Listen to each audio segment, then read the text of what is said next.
नमस्कार, मैं सुनील कुमार मंडल, प्रवक्ता आर इंटर कॉलेज भरतपुर।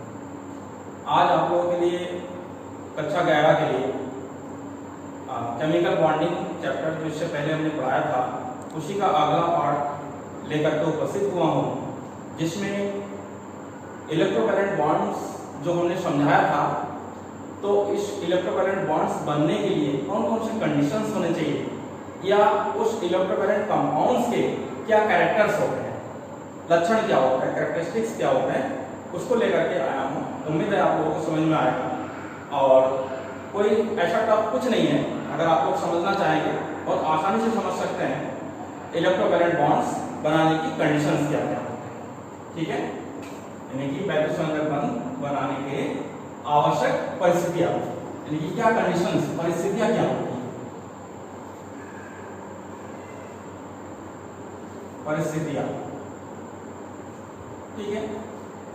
तो एक जो सबसे महत्वपूर्ण परिस्थिति है, हो सकता है सभी किताबों में आप लोगों को ना मिले, बहुत छोटा सा पॉइंट है कि कब बनते हैं वैद्युत संयोजक यौगिक, कब बनते हैं। ठीक है, तो वैद्युत संयोजक यौगिक बनने के लिए एक बहुत ही सामान्य परिस्थिति है। हालांकि मैंने उसको उस दिन दिखाया था आवर्त सारणी, थोड़ा सा आप लोगों को दिमाग में रखना पड़ेगा। पीरियडिक टेबल जो इससे पिछला वाला चैप्टर है, मैं उसको भी इस चैप्टर के बाद मैं लेके आऊंगा आप लोगों के लिए पीरियडिक टेबल। ठीक, तो पीरियडिक टेबल का जब विधिवत अध्ययन हो जाता है तो काफी कुछ जानकारी हो जाती है कि किस तत्वों का क्या नेचर है, किस प्रकार के यौगिक बनाते हैं, कैसे बनाते हैं। तो हमने ये चर्चा किया था कि जो फर्स्ट और सेकंड ग्रुप के एलिमेंट्स होते हैं पीरियडिक टेबल, ठीक है, अल्कली मेटल्स जैसे सोडियम है, पोटेशियम है, रुबिडियम है, सीजियम है। सेकेंड ग्रुप में है मैग्नीशियम है, कैल्शियम है, स्ट्रोंशियम है, बेरियम है। ये जो एलिमेंट्स होते हैं ये बहुत ज्यादा इलेक्ट्रोपॉजिटिव होते हैं, वैद्युत धनी, यानी इनके बाहरी कोश में से इलेक्ट्रॉन को त्यागा जा सकता है, लेकिन उसको निकाला जा सकता है, धनायन में परिवर्तित हो सकते हैं आसानी से। तो वे एलिमेंट जो आसानी से इलेक्ट्रोपॉजिटिव आयंस बना सकते हैं और उनके बीच और जो यौगिक जो इलेक्ट्रॉन ले करके ऋणायन बना सकते हैं, एनायंस बना सकते हैं, तो इनके बीच में पारस्परिक इंटरेक्शन होता है और एक प्रबल वैद्युत आकर्षण बल उत्पन्न हो जाता है और उसी के परिणाम स्वरूप एक वैद्युत संयोजक यौगिक बनता है। ठीक है, तो क्या कंडीशन हुआ कि मोस्ट इलेक्ट्रोपॉजिटिव और मोस्ट इलेक्ट्रोनेगेटिव एलिमेंट्स के बीच में इंटरेक्शन के द्वारा जो बॉन्ड्स बनते हैं उसे हम इलेक्ट्रोवैलेंट बॉन्ड्स कहते हैं। बहुत सिंपल थिंग है, लेकिन उसके लिए आपको इन तत्वों की वैद्युत ऋणात्मकता है ना, इलेक्ट्रोनेगेटिविटी,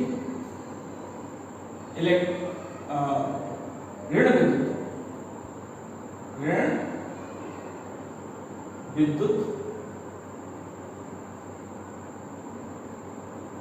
विद्युतीय गुण, ऋण विद्युतीय गुण। तो इलेक्ट्रोनेगेटिव कैरेक्टर, इंग्लिश में देख लो इलेक्ट्रो नेगेटिविटी, इलेक्ट्रोनेगेटिविटी। इसमें क्या है कि दोनों एलिमेंट्स यानी कि आवर्त सारणी की जो फर्स्ट ग्रुप और सेकंड ग्रुप के जो एलिमेंट्स हैं उनके बीच में विद्युत ऋणात्मकता में कितना अंतर होना चाहिए, उनके बीच के विद्युत ऋणात्मकता में कितना अंतर होना चाहिए ताकि ये वैद्युत संयोजक बंध बना पाए। समझ रहे, वैद्युत संयोजक बंध बनाने के लिए कितना विद्युत ऋणात्मकता का अंतर होना चाहिए। इसका एक मात्र अगर आप लोग कॉम्पिटिटिव एग्जाम देंगे तो उसमें आप लोग को लिखना पड़ेगा लगभग 1.7 इलेक्ट्रॉन वोल्ट। अभी कैसे तैयार करेंगे, इतना तो याद नहीं रहता, ठीक है, कि किसकी विद्युत ऋणात्मकता कितनी होगी। तो विद्युत ऋणात्मकता के लिए जैसे हाइड्रोजन है, लिथियम है, सोडियम है, पोटेशियम है, रुबिडियम है, सीजियम है, फ्रांसियम है। इस वाले ग्रुप में अगर देखेंगे तो यहाँ बेरिलियम है, मैग्नीशियम है, कैल्शियम है, स्ट्रोंशियम है, बेरियम है और रेडियम। हमें इतना तो जाने की जरूरत नहीं। हम अगर यहाँ पे हमने ये आपको इंडिकेट किया था, यहाँ पे कुछ एलिमेंट्स की अगर विद्युत ऋणात्मकता की जानकारी करते हैं तो हाइड्रोजन की विद्युत ऋणात्मकता जो होती है वो लगभग 2.1 है। फिर इसकी आती है 1.0, फिर 0.9, फिर 0.8 इस तरीके से कम होती चली जाती है, ऊपर से नीचे की हो जाएंगे, विद्युत ऋणात्मकता कम होती जाएगी। अगर हम उसमें 17 ग्रुप में देखते हैं जो इलेक्ट्रोनेगेटिव है, जैसे यहाँ पे फ्लोरीन है, क्लोरीन है, ब्रोमीन है, आयोडीन है, यहाँ पे अगर देखते हैं यहाँ ऑक्सीजन है, सल्फर है, इन एलिमेंट्स में अगर हम देखें तो ये विद्युत ऋणी होते हैं। तो सबसे अधिक विद्युत ऋणी फ्लोरीन है, इसकी विद्युत ऋणात्मकता 4.0, इसकी लगभग 3.0, ठीक है, इसकी लगभग 3.5, इसकी 2.5। अगर हम इतना याद रखें तो आसानी से हम समझ सकते हैं कि इन तत्वों और इन तत्वों की विद्युत ऋणात्मकता में लगभग 1.7 इलेक्ट्रॉन वोल्ट का डिफरेंस होता है। और जो 1.7 इलेक्ट्रॉन वोल्ट का डिफरेंस होता है तो वो वैद्युत संयोजक यौगिक बनाने में सक्षम होते हैं, ठीक है। तो जैसे हमने यहाँ पे दिखाया है, जैसे सोडियम, सबसे कॉमनली सोडियम, मैग्नीशियम, पोटेशियम और कैल्शियम इसका दिखाई पड़ता है। तो इसकी अगर हम विद्युत ऋणात्मकता में एक बार हम लोग देख लेंगे आवर्त सारणी की सहायता से तो बहुत आसानी से समझ आएंगे कि ये हमेशा वैद्युत संयोजक यौगिक बनाते हैं। और या तो अगर आपके सामने कहीं पे धनात्मक आयन दिया हुआ हो और ऋणात्मक आयन दिया हुआ हो तो बहुत आसानी से समझ जाएगा कि इसके बीच में क्या बन रहा है, वैद्युत संयोजक यौगिक वैद्युत संयोजक बनेगा। तो जैसे यहाँ पर सोडियम और क्लोरीन के बीच, ठीक है, तो सोडियम का है 0.9 है और क्लोरीन का है 3.0, तो 3.0 और 0.9 का डिफरेंस लगभग आ जाएगा 2.1, ठीक है। तो 2.1 is greater than 1.7, therefore they can make electrovariant bond, ठीक है। बहुत सिंपल थिंग है कि विद्युत ऋणात्मकता यानी इलेक्ट्रोनेगेटिविटी के डिफरेंस से हम लोग पता कर सकते हैं कि कौन वैद्युत संयोजक यौगिक बनाएगा और कौन नहीं बनाएगा, ठीक है। सेकंड पॉइंट आते हैं। सेकंड पॉइंट में आपकी आयनन विभव पे हम चर्चा करेंगे। किसमें? आयनन विभव, ठीक है। आयनाइजेशन पोटेंशियल भी बोलते हैं, आयनाइजेशन पोटेंशियल। तो आयनन विभव में क्या होता है? आयनन विभव जैसे कि आपने पिछले चैप्टर में पढ़ा है, आयनन विभव, ionization potential,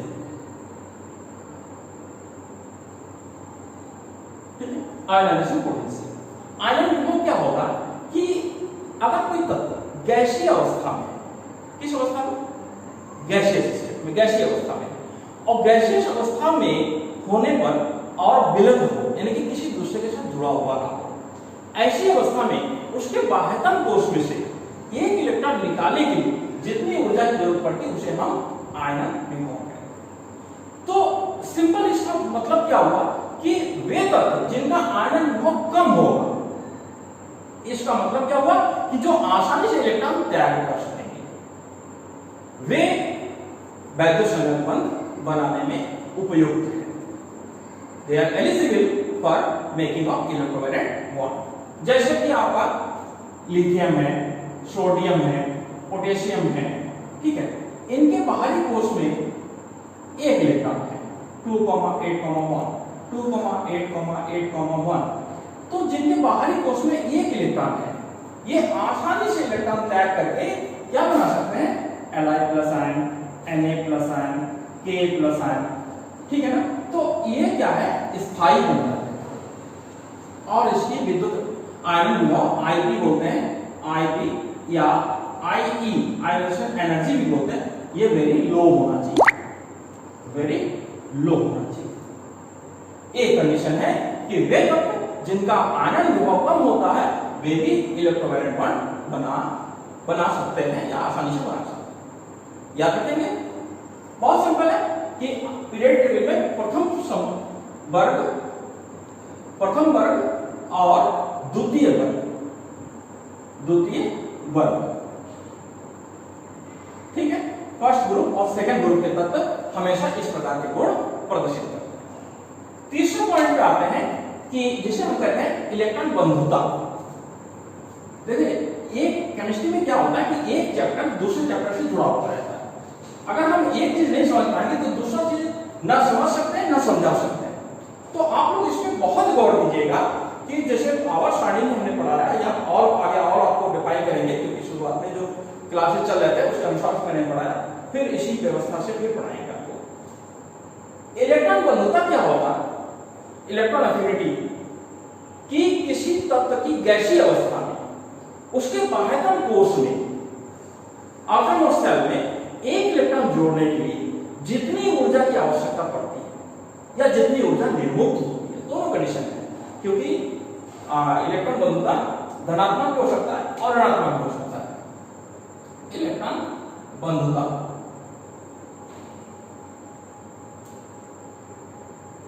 electron affinity, electron affinity, इसको इलेक्ट्रॉन लब्धि, इलेक्ट्रॉन लब्धि एंथैल्पी बोलते हैं। इलेक्ट्रॉन लब्धि एंथैल्पी भी बोला जाता है। इलेक्ट्रॉन लब्धि एंथैल्पी, इसका मतलब होता है कि जब कोई तत्व गैसीय अवस्था में हो उसके बाह्यतम कोश में एक इलेक्ट्रॉन जोड़ने पर जितनी ऊर्जा निर्मुक्त होती है या जितनी ऊर्जा देनी पड़ती है, उस ऊर्जा को हम उस तत्व की इलेक्ट्रॉन बंधुता कहते हैं। और ये गुण किन तत्वों में अधिक पाया जाता है? ये गुण सबसे अधिक जो आपके 17 ग्रुप के एलिमेंट्स होते हैं, जैसे फ्लोरीन है, ब्रोमीन है, आयोडीन है, इनमें सबसे अधिक पाया जाता है। क्यों? क्योंकि इनके आउटरमोस्ट सेल में एक इलेक्ट्रॉन की कमी होती है। कितने इलेक्ट्रॉन की? एक इलेक्ट्रॉन की कमी होती है। ठीक है,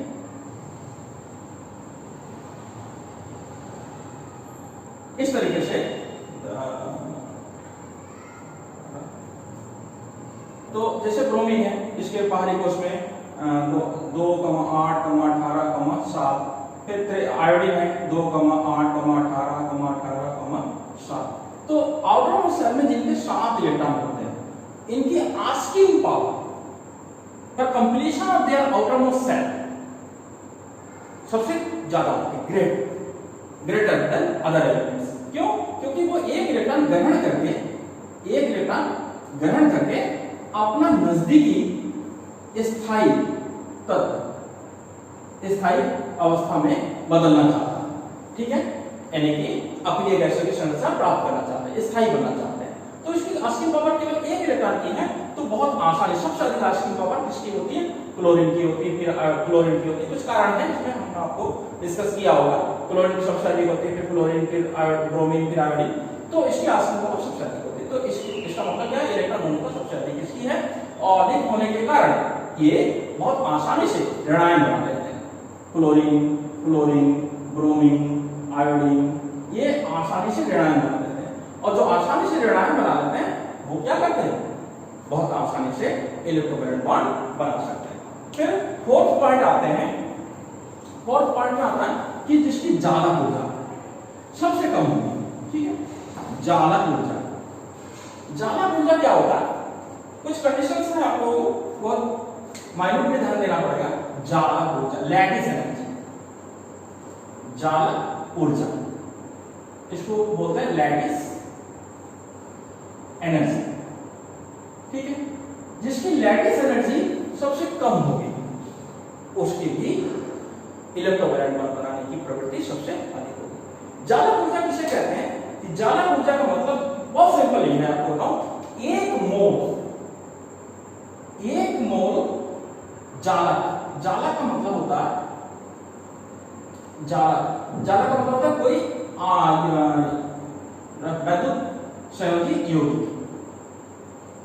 संयोजी यौगिक। ठीक है, तो एक मोल जालक यानी कि वैद्युत संयोजी यौगिक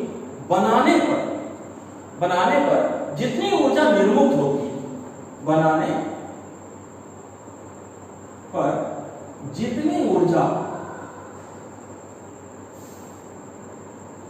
निर्मुक्त होती है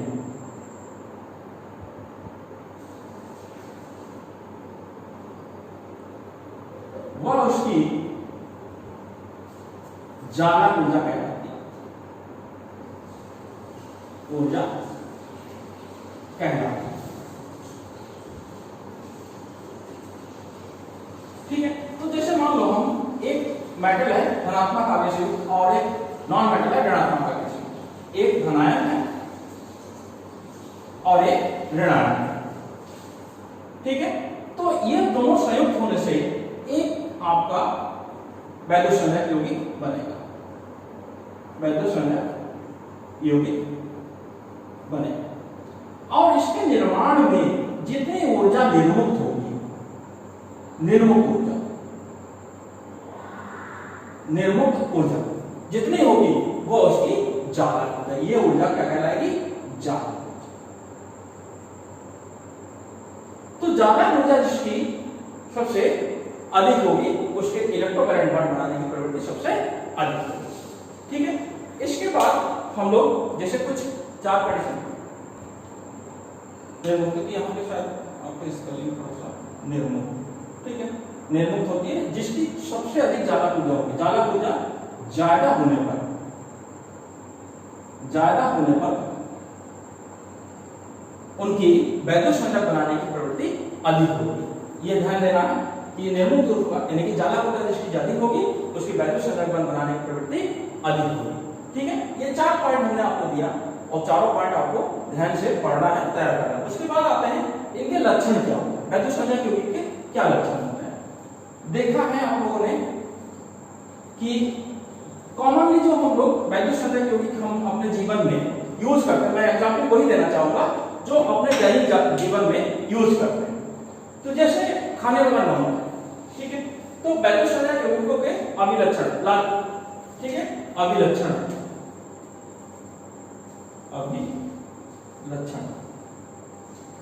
characteristics of electrovalent bonds, electrovalent compound, characteristic of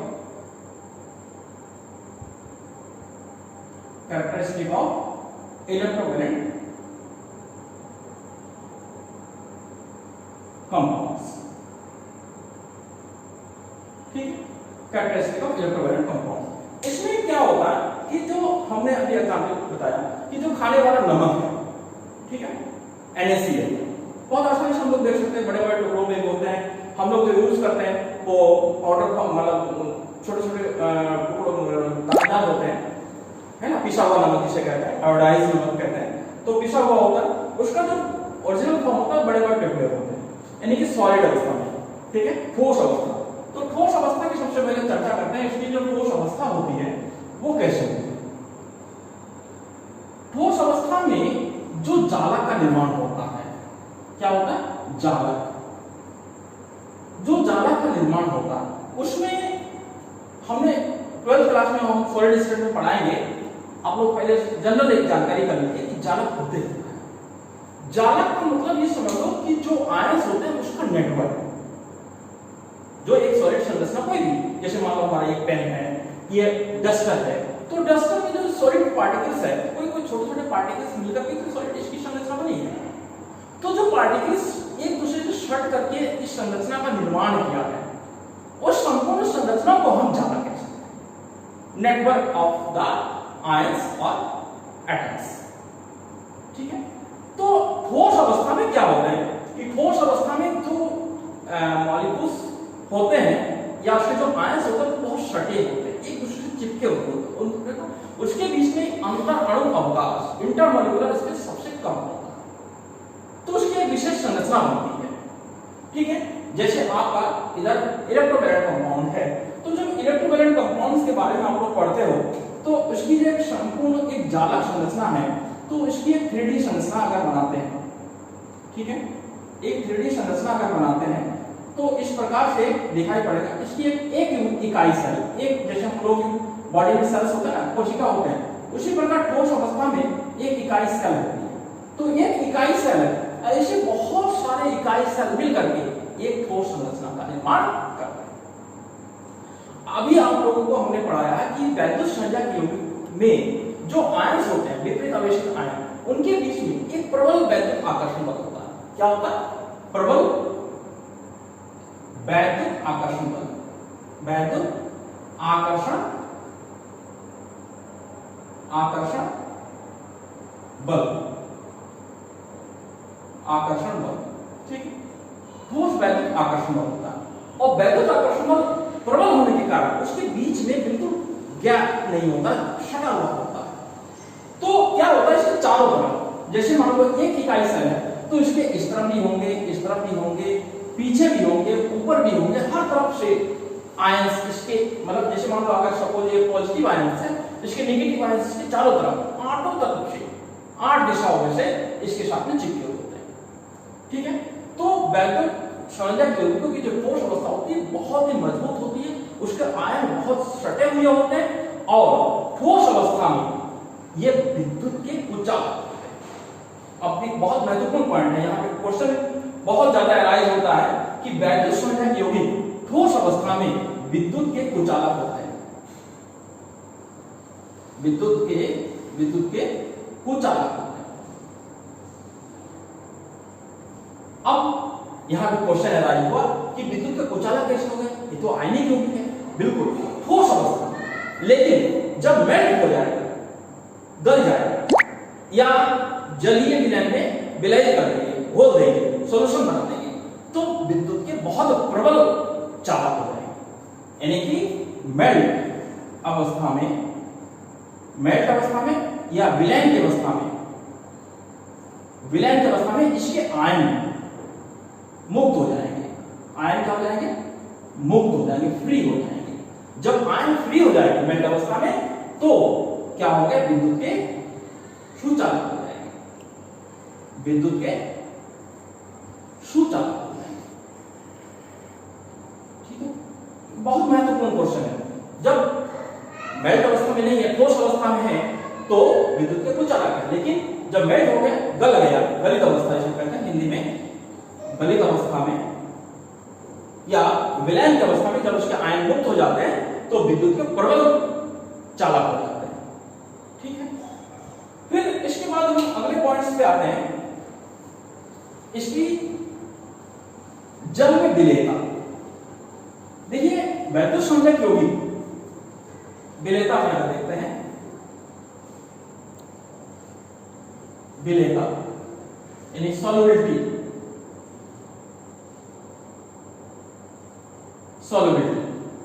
विलेयता ये ध्रुवीय विलायक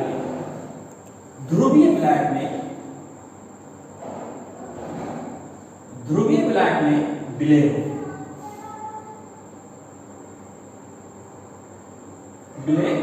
होते हैं,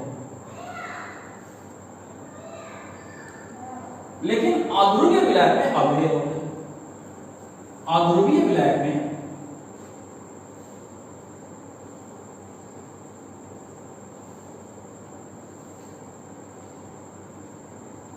अविलेय होते हैं।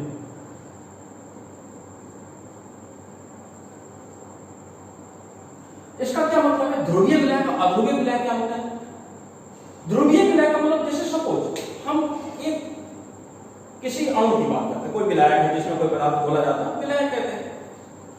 अगर उसमें पोलैरिटी यानी कि दो पोल अलग अलग एलिमेंट्स के द्वारा बना हुआ है, अलग अलग तत्वों के द्वारा बना है, जिसकी विद्युत ऋणात्मकता में अंतर है शांति होगी, लेकिन उसकी विद्युत ऋणात्मकता में अंतर है ना, एक प्लस सिरा और एक माइनस सिरा, तो ऐसे यौगिक को हम ध्रुवीय विलायक कहते हैं। जैसे सपोज एक प्लस वाला एक माइनस वाला, तो ये धन सिरा है और एक ऋण सिरा है, और ये क्या है? विलायक है,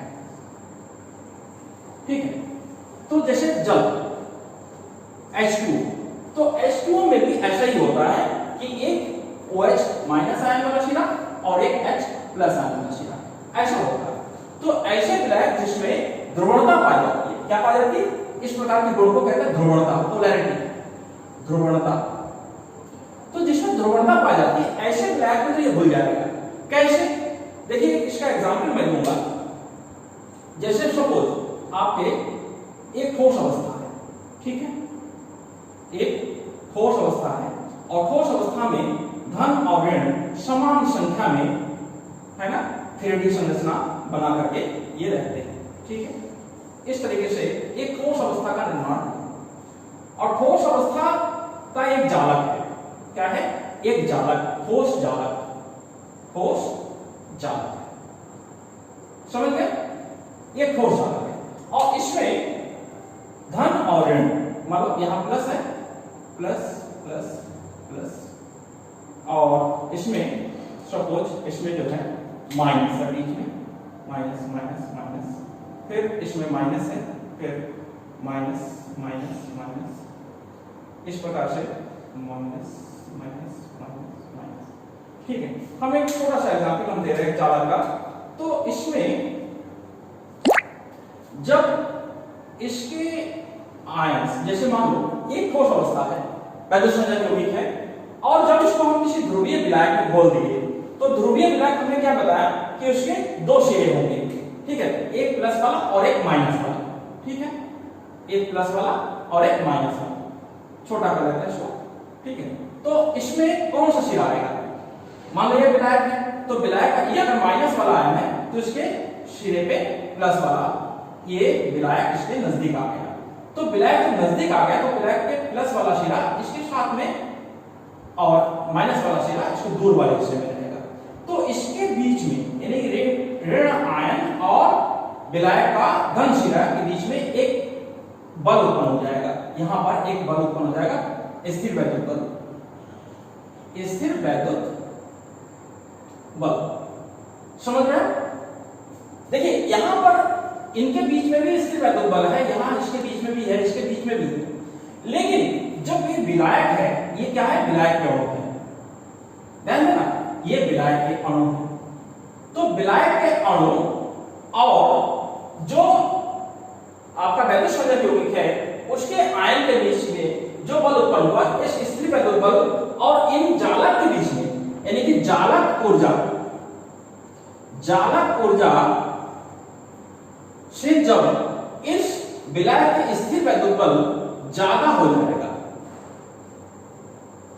वैद्युत बल का मान ज्यादा हो जाएगा, तो ये इस जालक को छोड़ करके विलयन में चला जाएगा, तो ये मुक्त हो गए। इस प्रकार से सारे आयन इस प्रकार से विलायक में घोलने पर वो एक एक आयन से सबको मुक्त कर देता और धीरे धीरे जल में या किसी विलायक में घुल जाता।